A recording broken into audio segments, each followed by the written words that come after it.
Karibu mtazamaji katika makala inayomwangazia rais maskini zaidi duniani, na huyu si mwingine bali ni Jose Arbento Mujica, na muandaaji wa makala hii ni mimi Husna Muhammad, na karibu. Alizaliwa tarehe 20 Mei 1935 katika mji mkuu wa Uruguay, Montevideo. Jose Mujica ametoka katika familia ya tabaka la kati ambapo baba yake alikuwa mkulima wa zabibu. Baada ya miaka kadhaa baba yake alifariki, na hivyo ilipelekea familia yao kukumbwa na matatizo ya kifedha, na ilimlazimu Jose Mujica kuishi maisha ya unyenyekevu vijijini ambako alijifunza kazi za mikono, kilimo na maisha ya kawaida ya watu wa chini. Mwaka 1960 Jose Arbento Mujica alijiunga na harakati za mapambano dhidi ya serikali ya kiimla ya wakati huo. Mujica alikuwa ni mmoja wa wanachama wa kundi la Tupamaros ambalo lilijihusisha na upinzani wa silaha dhidi ya serikali, likifanya mashambulizi ya kisiasa, mabenki na kugawa misaada kwa maskini, na harakati hizo zilimpeleka jela mara kadhaa, na katika tukio moja alijeruhiwa kwa risasi 6.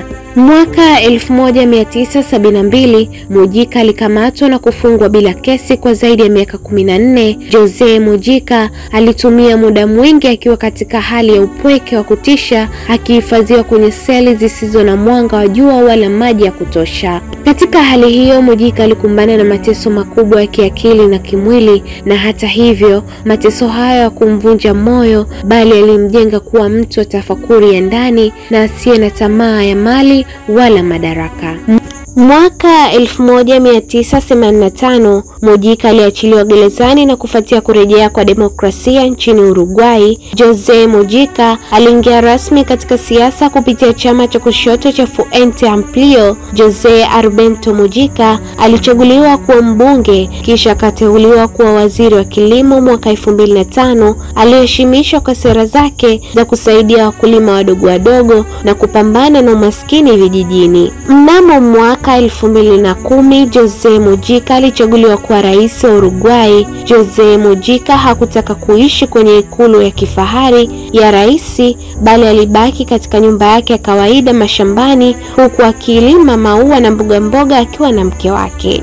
Jose Mujica aliendesha gari lake la zamani aina ya Volkswagen Beetle, na alitoa takriban 90% ya mshahara wake kusaidia mashirika ya kijamii. Katika kipindi chake cha urais, Jose Mujica alipitisha sera za kijamii zenye mwelekeo wa usawa, kama uhalalishaji wa matumizi ya bangi kwa usimamizi wa serikali, na kuunga mkono ndoa za jinsia moja, na kupanua huduma za afya na elimu kwa wote. Baada ya kumaliza muda wake wa urais mwaka 2015, Mujica alichaguliwa kuwa seneta, lakini baadaye alijiuzuru na kusema kuwa amechoka kutokana na mapambano ya muda mrefu. Pia alikataa pensheni yake ya kisiasa na kuendelea kuishi maisha ya kawaida mashambani.